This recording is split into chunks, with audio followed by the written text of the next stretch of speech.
हमारी 16 जो सीट है 15 पर भाजपा आगे थी। हमारी 2 एमपी जीता और ईस्ट मिदनापुर में बीजेपी का वोट परसेंटेज 49% है। मैं मान्यवर नेता को मैं बताना चाहता हूं, इस बार 15 नहीं 16 में ही कमल खिलेगा और 55% वोट भाजपा को मिलेगा। मैं आभार प्रकट करता हूं, पिछले लोकसभा चुनाव में इस तरीके से मौसम खराब थे, इसलिए आपका हेलीकॉप्टर नहीं उतार पाए। आप वर्चुअल भाषण दिया तो हम लोग क्षेत्र में 80,000 वोट में एक्स जस्टिस अभिजीत गांगुली जीत के हम लोग दिल्ली भेज दिया।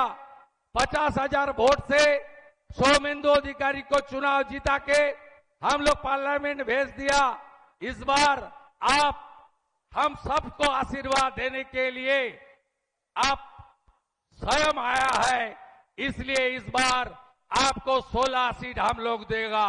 আপনারা সবাই হাত তুলে বলুন পাল্টানো দরকার, পাল্টানো দরকার। চাই বিজেপি সরকার, চাই বিজেপি সরকার। চাকরি চাই বিজেপি তাই, শিল্প চাই বিজেপি তাই, আয়ুষ্মান ভারতের কার্ড চাই বিজেপি তাই। মাননীয় প্রধানমন্ত্রী ব্রিগেডের সবাই বলে গেছেন सबका साथ सबका विकास तो होगा और सबका हिसाब भी होगा। पोस्ट पोल वायलेंस से 300 बीजेपी कर्मी के मेरेছে, হিন্দুদের বেছে বেছে মেরেছে। আমরা ভুলিনি, এবারে সরকার আসবে মোদিজির নেতৃত্বে, পশ্চিম বাংলায় আসল পরিবর্তন হবে। মাননীয় প্রধানমন্ত্রী দমদমে মেট্রোর উদ্বোধনে বলে গেছেন সাংস্কৃতিক রাজধানী কলকাতা পশ্চিমবঙ্গ এর গৌরব হারিয়ে গেছে।